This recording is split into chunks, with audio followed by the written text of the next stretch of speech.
L'histoire commence avec un jeune homme qui réfléchit au fait que chacun a ses propres talents spéciaux. Certaines personnes ont des capacités artistiques, comme dessiner des images réalistes, tandis que d'autres possèdent une beauté physique ou une aura attrayante, même si elles ne correspondent pas aux standards traditionnels de beauté. L'histoire bascule ensuite vers le jeune homme sur son lieu de travail, où un collègue l'invitait à une fête. Il refuse poliment, mentionnant qu'il a du travail à faire. Une autre personne remarque qu'il est toujours ponctuel et dévoué à son emploi. Plus tard, en rentrant chez lui, il exprime son désir d'obtenir une promotion. Le protagoniste est un individu travailleur qui accorde de l'importance à la ponctualité et préfère accomplir ses tâches à temps, ce qui lui permet de rentrer tôt chez lui. Il aime cuisiner, mais saute souvent des repas avant de se coucher, impatient de plonger dans un monde de rêve. Dans ce rêve, qu'il visite depuis son enfance, il se trouve dans un lieu magique rempli de combats à l'épée et d'aventures excitants. Dans ce monde onirique, il se sent plus jeune et plein de vie, rencontrant des créatures étranges et vivant des expériences palpitantes.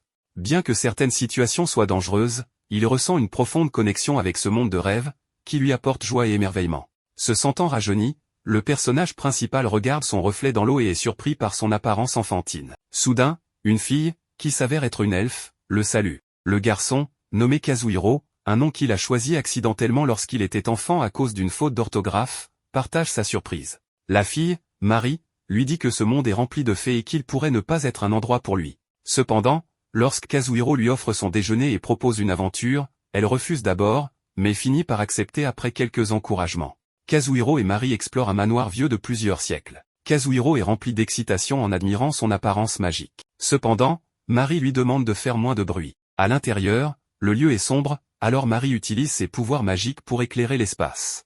Kazuhiro, impressionné par l'histoire du manoir, suppose qu'il a été construit pour se protéger contre les tremblements de terre, bien que Marie ne connaisse pas ce terme. Les deux s'assoient ensuite pour déjeuner. Marie est étonnée par la délicieuse nourriture de la boîte à déjeuner de Kazuhiro et commande son odeur et son goût agréable. Après avoir demandé le nom du plat, Kazuhiro lui explique que c'est un repas populaire appelé onari. Tout en appréciant la nourriture, Marie lui demande où il est né, et il répond qu'il vient du Japon, un pays insulaire. Kazuhiro et Marie poursuivent leur aventure, et Kazuhiro propose de lui apporter un déjeuner tous les jours si elle reste avec lui, ce qu'elle accepte. Ils entrent ensuite dans une grotte où ils rencontrent un monstre. Marie avertit Kazuhiro de rester à distance, car la créature pourrait être dangereuse. Cependant, Kazuhiro s'approche en courant et révèle que c'est en fait un de ses amis. Le monstre exprime une certaine envie en voyant que Kazuhiro a une si belle compagne, mais Kazuhiro s'en amuse, expliquant que c'est simplement parce qu'il apporte de la bonne nourriture. Marie, qui ne comprend pas la langue du monstre, est confuse, mais Kazuhiro peut communiquer avec lui car il est familier avec ce monde. Il explique que le monstre parlait de la saison des dragons et qu'il est impatient de trouver un œuf de dragon. Les deux aventuriers s'enfoncent plus profondément dans la grotte et tombent par hasard sur une zone sombre où un dragon repose. Incapable de voir dans l'obscurité, Kazuhiro commence à avoir des difficultés, mais Marie utilise sa magie pour lui donner la capacité de voir. En regardant, Kazuhiro se rend compte que la créature est un dragon archi, un être extrêmement dangereux.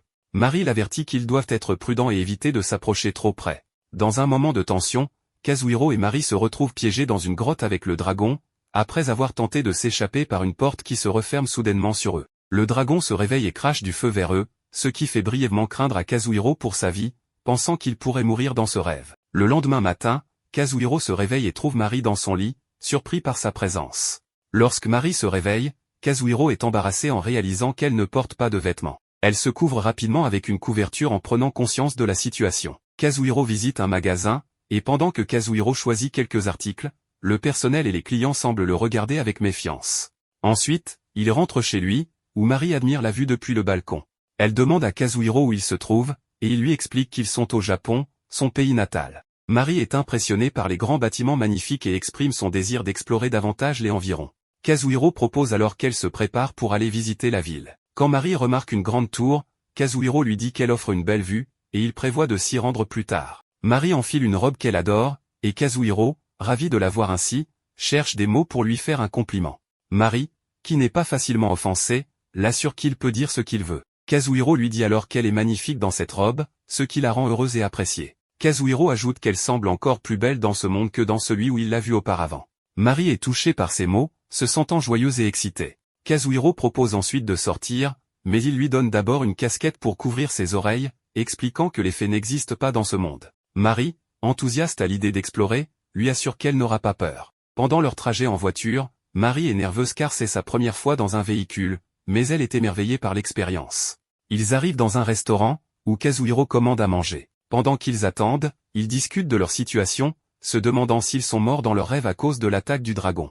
Kazuhiro rassure Mari en disant qu'ils sont encore en vie, mais qu'ils n'en seront sûrs que lorsqu'ils s'endormiront de nouveau et retourneront dans le monde des rêves. Pour l'instant, il l'encourage à profiter du temps qu'ils ont dans ce monde, car cela pourrait être temporaire. Kazuhiro se remémore comment Mari s'est retrouvée dans son lit après l'attaque du dragon, supposant que le dragon pourrait être la raison de sa présence dans ce monde. Il suggère que s'ils dorment de nouveau, elle pourrait retourner dans son monde réel, et ensemble, ils pourraient vaincre le dragon une fois pour toutes. Kazuhiro partage également comment son mode de vie, vivant principalement la nuit, a ralenti sa croissance physique. Plus tard, leur nourriture arrive, et Mari est ravie de voir à quel point elle est appétissante. Kazuhiro l'encourage à manger, et elle apprécie énormément le repas, ce qui remonte son moral. Après avoir terminé leur repas, Mari commente joyeusement qu'elle n'a jamais goûté une telle nourriture auparavant.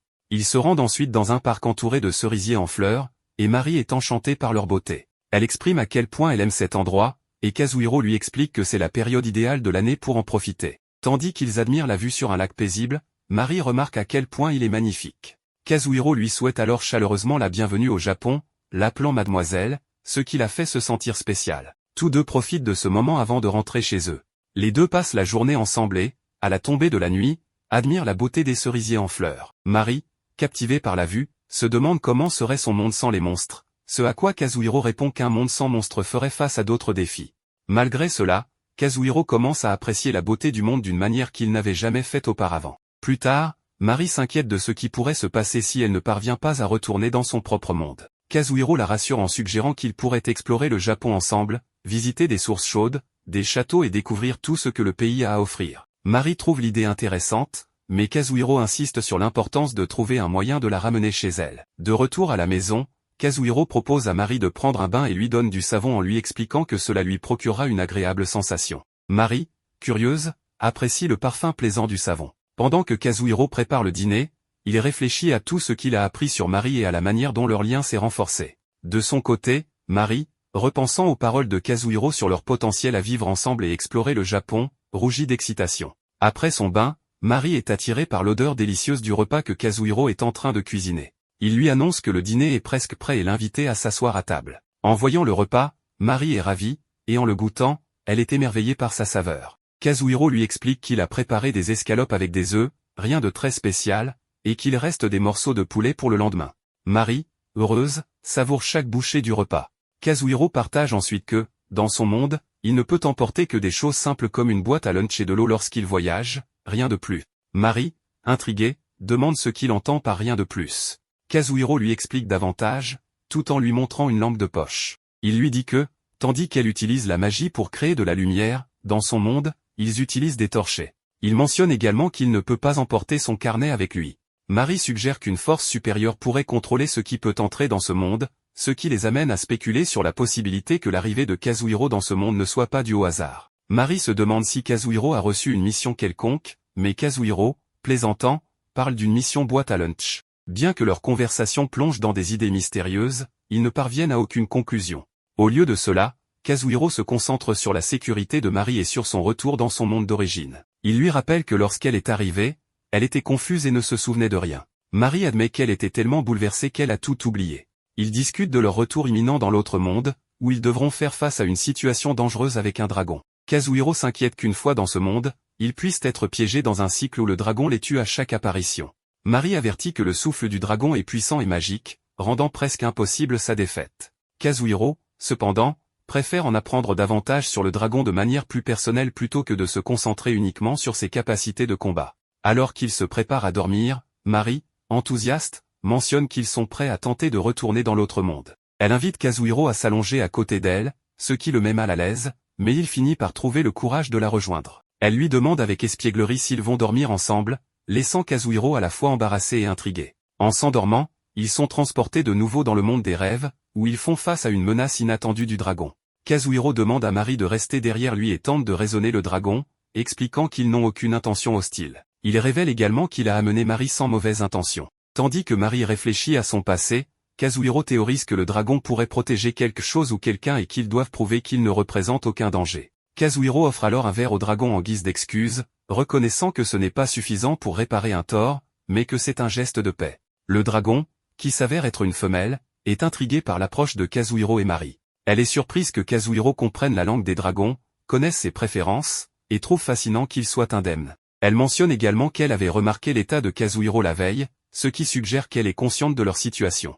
En réponse à la question du dragon, Kazuhiro accepte de révéler le secret de sa guérison, espérant que cela convaincra le dragon de les laisser partir. Mari est soulagée et excitée en entendant qu'il pourrait être libéré. Soudain, une lumière apparaît, signalant un événement important. Le dragon découvre que Kazuhiro est arrivé d'un autre monde par le biais des rêves, et que Mari a également voyagé dans ce monde. Mari réfléchit à une phrase de Kazuhiro concernant son désir de voir ses œufs, laissant entrevoir le mystère et la connexion qui les unissent. Le dragon montre alors quelque chose à Kazuhiro et Mari, ce qui excite énormément cette dernière. L'environnement est particulièrement chaud, une condition idéale pour l'éclosion des œufs.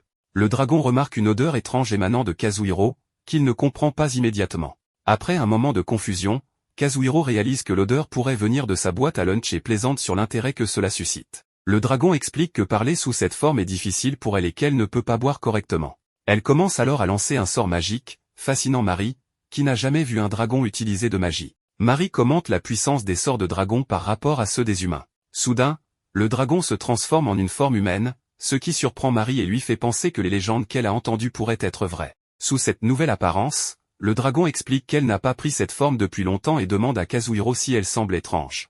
Kazuhiro la rassure en disant qu'elle est magnifique. Le dragon demande ensuite la nourriture et la bouteille de Kazuhiro. Bien qu'hésitant, Kazuhiro offre finalement sa nourriture, incertain de la réaction du dragon.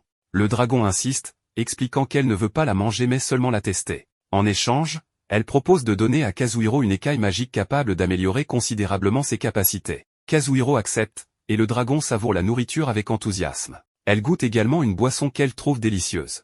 Kazuhiro et Mari sont ravis de sa réaction positive. Le dragon, ravi d'avoir goûté quelque chose d'aussi bon, apprend que cette nourriture vient du monde de Kazuhiro et n'existe pas dans le leur. Elle avait initialement pensé qu'elle pourrait en trouver ici et avait même envisagé de conquérir un village pour cela. Cette révélation met Kazuhiro mal à l'aise, tandis que Mari se réjouit de la satisfaction du dragon.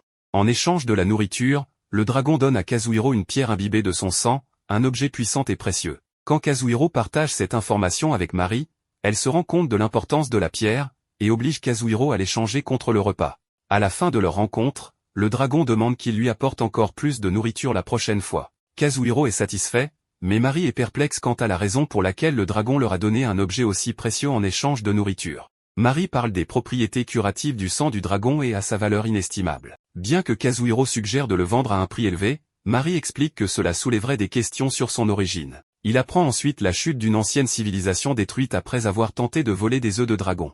En représailles, le dragon avait ravagé la région, la rendant inhabitable. Après avoir survécu à cette rencontre, Kazuhiro se sent triste à l'idée que Mari ne l'accompagnera plus. Mais elle le rassure, affirmant qu'elle voyagera toujours avec lui. Elle exprime également son désir d'apprendre le japonais, ce qui rend Kazuhiro heureux. Après plusieurs jours, le protagoniste raconte que la vie aux côtés de l'elfe n'est pas si mauvaise. Il vient de rentrer du travail, et on peut voir l'elfe en train d'étudier le japonais grâce à un programme télévisé. Cependant, le protagoniste a encore du mal à s'habituer à l'idée de vivre avec un être inexistant dans ce monde, ce qui reste étrange pour lui. Il décide de préparer un repas avec de la viande hachée, profitant d'un bon prix. Alors qu'il cherche quelque chose dans le réfrigérateur, l'elfe le surprend en disant quelques phrases en japonais. Elle prend très au sérieux l'apprentissage de la langue et vise à la parler parfaitement en 2 mois, souhaitant l'étudier dans les 2 mondes. Plus tard, Mari est ravie du repas et de la boisson qu'il a préparé, impressionnée par la simplicité et l'aspect économique de la préparation. Alors que Kazuhiro fait la vaisselle, elle lui demande où se trouve le sang et l'écaille du dragon dans ce monde. Il répond qu'il n'en a aucune idée, mais qu'en revenant dans son monde, tout reste avec lui. Il suppose que lui et ses affaires deviennent invisibles pour éviter que quelqu'un ne les vole. L'elfe se demande s'il y a quelqu'un qui contrôle cette situation liée au rêve, et le protagoniste aimerait bien le savoir aussi. Mettant cette question de côté, il lui demande si elle veut faire quelque chose. Il souhaite l'emmener dans plusieurs endroits, mais Mari doit malheureusement travailler sur un rapport sur la magie ancienne et gérer une pile de tâches pour la guilde des mages. Le protagoniste comprend et, en parlant de magie ancienne, il lui demande si elle a déjà vu des pierres magiques. Mari répond que non, car elles ne sont qu'une légende. Cependant, en y réfléchissant, si les draconiens existent, peut-être que ces pierres sont réelles. Le protagoniste lui propose alors d'aller explorer une ancienne carrière de pierres magiques dont il a entendu parler. Mari accepte, mais insiste pour emporter plusieurs repas au cas où. Le soir, alors qu'ils se détendent, le protagoniste avoue qu'il s'endort plus facilement grâce à Mari. Il se souvient qu'elle veut apprendre le japonais en 2 mois, ce qui pourrait correspondre au temps qu'ils passeront ensemble. Curieusement, il ne veut pas se séparer d'elle. Au réveil, dans l'autre monde, il se prépare à visiter les ruines du Ja. Marie trouve cela insensé, car elle se trouve dans un autre pays et un voyage en voiture prendrait au moins une semaine. Mais Kazuhiro lui explique que, grâce à sa capacité de téléportation, cela ne pose aucun problème. Il lui demande de s'accrocher fermement, et ils descendent dans un espace étrange. Il explique qu'il se trouve dans un monde situé à un niveau en dessous de l'autre. Cette capacité, appelée train, lui permet de se téléporter sur de longues distances rapidement, bien qu'elle soit rare et presque exclusivement réservée aux marchands. Pour l'obtenir, il faut inscrire son nom sur une statue du dieu des voyages et recevoir la permission de voyager une fois par jour. Il précise qu'il y a des limites, il ne peut pas se rendre dans des lieux dominés par des êtres puissants comme un dragon, ou transporter trop de poids. L'elfe réalise alors qu'il la porte dans ses bras depuis un moment et, gêné, lui demande de la poser. Le voyage dure environ 20 minutes. Le protagoniste lui demande de rester près de lui, ne sachant pas ce qui pourrait arriver s'ils se séparaient. Une fois arrivé, Kazuhiro dépose une fleur en offrande sur une statue. Après avoir marché un moment, ils atteignent les ruines du Ja. Kazuhiro explique que, par le passé, des pierres magiques y étaient extraites pour fabriquer des objets magiques, ce qui en avait fait un centre de population prospère. Une grande forteresse avait été construite pour la protection, mais lorsque les pierres magiques ont disparu, la région est tombée dans l'obscurité. Selon des rumeurs, certaines personnes disent ressentir la présence de pierres magiques en visitant l'endroit. Marie, accablée par la chaleur, a du mal à continuer. Elle ne voit que des pierres ordinaires, des ruines, du sable, et ressent une chaleur étouffante. Elle veut abandonner, mais Kazuhiro l'encourage en lui parlant d'un oasis plus loin. Elle décide de continuer, espérant que cela en vaille la peine. Kazuhiro remarque que la chaleur l'affecte beaucoup et se demande si elle pourrait supporter l'été japonais. En arrivant près d'une montagne, ils sont surpris de voir des bâtiments et des maisons, semblables à une ancienne mine. Marie lui demande s'il est sûr qu'il y a des pierres magiques dans ces ruines. Kazuhiro répond qu'il n'en est pas certain, mais qu'il a le pressentiment qu'ils trouveront quelque chose d'intéressant. Enfin, ils atteignent l'oasis, et Marie est ravie de la fraîcheur qu'elle y trouve. Après avoir pris un bon repas dans une ambiance fraîche et avec une vue magnifique, Marie retrouve le moral. Elle s'excuse pour son manque de tolérance face à la chaleur, qui est difficile à supporter pour elle, mais elle remercie Kazuhiro de lui avoir permis de profiter de ce moment exceptionnel. Curieuse, elle lui demande quelles autres compétences il possède en dehors de la téléportation. Kazuhiro lui propose de les lui montrer via son panneau de statut, à condition qu'elle lui montre aussi le sien. Marie accepte, mais insiste pour qu'il garde cela secret, car au sein de la guilde des mages, ils passent leur temps à se comparer et à établir des classements, ce qu'elle trouve agaçant. Lorsque Marie découvre le niveau de Kazuhiro, elle est stupéfaite, il est de niveau 72, un niveau qu'elle n'a jamais vu auparavant. Cependant, Kazuhiro minimise son niveau, expliquant qu'il préfère vivre tranquillement sans trop se soucier de cela. Marie justifie son propre niveau inférieur par le fait qu'elle consacre beaucoup de temps à l'étude de différentes magies, ce qui ralentit sa progression. Kazuhiro, loin de la critiquer, met en avant ses talents uniques, tels que sa précision, ses enchantements de haut niveau, et sa mémoire améliorée. Il souligne qu'il y a très peu de mages spirituels, ce qui montre à quel point Marie est douée dans son domaine. Quand Marie remarque la classe unique de Kazuhiro, l'âme illusionniste, elle avoue ne jamais en avoir entendu parler. Kazuhiro explique vaguement qu'il s'agit d'une capacité spéciale qui pourrait être perçue comme une forme de tricherie, sans trop entrer dans les détails. Marie en profite pour plaisanter sur son apparence fatiguée, suggérant que cela pourrait être lié à sa classe. Pendant ce temps, un groupe de bandits, cachés de l'autre côté d'une porte, complote contre eux. Ils ont remarqué la présence de Kazuhiro et Marie et espèrent que les monstres élimineront le duo à leur place. De retour à leur conversation, Kazuhiro demande à Marie les différences entre la magie spirituelle et la magie ordinaire. Marie explique que les mages ordinaires utilisent des baguettes pour canaliser leur magie, tandis que les mages spirituels, comme elle, concluent des pactes avec des esprits. Pour le démontrer, elle invoque un petit lézard de feu, montrant comment elle accumule et utilise la magie grâce à son lien avec les esprits. Alors qu'ils discutent, un monstre surgit de l'eau avec de mauvaises intentions. Kazuhiro, confiant, le neutralise d'un seul coup. Cependant, il reconnaît le monstre comme un Kupa, une créature aquatique redoutable, et avertit Marie de rester prudente. Bien qu'ils continuent de combattre, les bandits les observent et réalisent que Kazuhiro possède des trésors d'une grande valeur, ce qui les pousse à élaborer un plan pour les lui voler. La situation devient encore plus tendue lorsqu'un enfant mi-bête avec un catalyseur magique apparaît, déclenchant un tremblement de terre. Une créature gigantesque émerge soudainement, menaçant Kazuhiro et Marie. Coincé, Kazuhiro ne peut utiliser sa téléportation longue distance avant le lendemain. Face à cette menace, il envisage de se réveiller pour fuir ce cauchemar. Heureusement, ils parviennent à se réveiller sains et saufs dans le monde réel. Kazuhiro, persuadé qu'ils étaient surveillés depuis leur arrivée aux ruines, se remémore les présences ressenties durant le combat contre les Kupas. Il est convaincu que les bandits cherchent désormais à piller leur corps et leurs biens. Marie, quant à elle, s'interroge sur l'enfant mi-bête, se demandant s'il faisait partie des bandits. Kazuhiro en doute, trouvant qu'il semblait plutôt effrayé. Pour l'instant, ils mettent ses préoccupations de côté. Comme c'est samedi, Kazuhiro décide de rester auprès de Mari pour l'aider à pratiquer le japonais.